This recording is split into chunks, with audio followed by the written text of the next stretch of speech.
महाराष्ट्र की राजनीति में भारतीय जनता पार्टी और उसके सहयोगी दलों की मुश्किलें और भी ज्यादा बढ़ती हुई नजर आ रही हैं। एक तरफ लोकसभा चुनाव में उम्मीदों से कम सीटें आई, उसके बाद से पूरे के पूरे एनडीए खेमे में चिंतन मंथन की स्थिति पैदा हो गई। नतीजा ये हुआ कि विधानसभा चुनाव को लेकर के भारतीय जनता पार्टी के संग उनके सहयोगी दलों में असमंजस की स्थिति यानी असंतोष की स्थिति दिखने लग गई। बजट पेश करने के बाद से लगातार अजीत पवार पर विपक्ष निशाना साध रहा है। इसी बीच महाराष्ट्र के उप मुख्यमंत्री अजीत पवार ने लोगों से विकास के लिए उनका समर्थन करने की अपील कर डाली।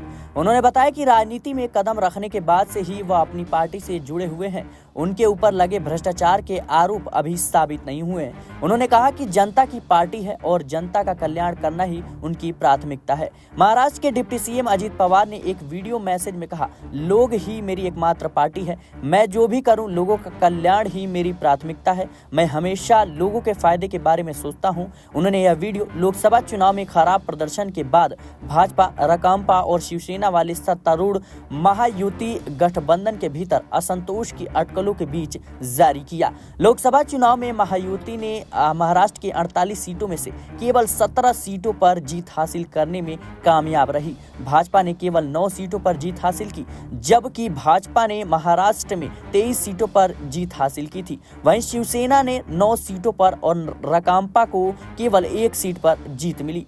पिछले हफ्ते विधानसभा में पेश किए गए बजट का बचाव करते हुए अजीत पवार ने कहा कि उनके विरोधी उन्हें गालियां दे रहे हैं क्योंकि वे नहीं चाहते कि विकास का फल नागरिकों को मिले। इसके साथ ही उन्होंने दावा किया कि उनके ऊपर भ्रष्टाचार के लगे आरोप कभी साबित नहीं होंगे।